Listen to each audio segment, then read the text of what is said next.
lot of people say, oh, I'm spiritual, but I'm not religious. And I always have to ask them, like, well, but what do you think that means? What does it mean to be religious? Because maybe I don't think of myself as being religious either. If what we mean by religion is that there's a certain list of expectations on me, and in order to be right with God, in order to be a good person, I have to fulfill all those expectations. I'm thinking that's not what my life looks like. That's not what it actually means to me in order to be a follower of Jesus. So I say, well, okay, well, let's talk about that list of expectations, that you can't drink and you can't smoke and you can't sleep around and you can't do whatever you want and all those things. What it looks like is not so much a list as much as having a real, tangible relationship with Jesus. And so for me, the reason why I want my life to conform to the way he wants it to look is because I know he loves me. I love him. I know that the way that he wants me to live is going to bring life. It's going to bring joy. It's going to bring healing to this world. And so my life is not dictated by anxiety over following rules. It's dictated by simply asking God every day, would you show me more? Show me more of who you are. Show me what you want me to want my life to look like.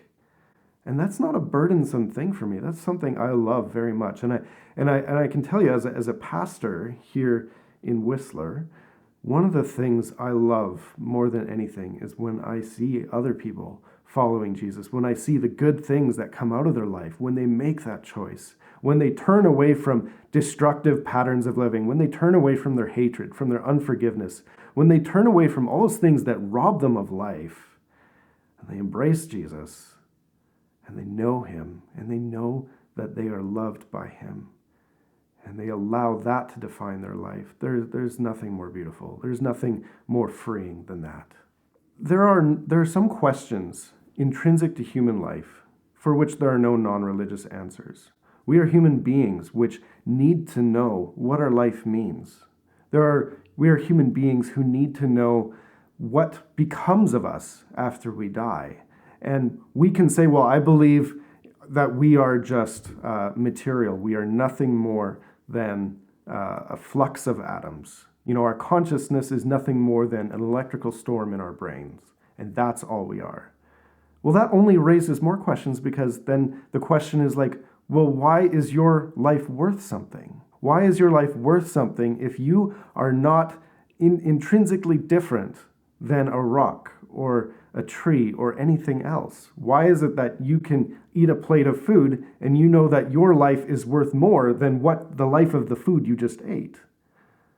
See, we need to have answers for these questions.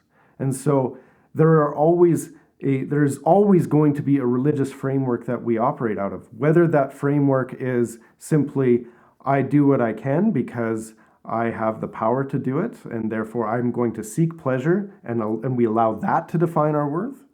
Or we say, no, I was created for a very specific purpose by a loving and personal God who created me to know him and to love him and to exist in his presence for eternity. That's a religious question that everybody must answer.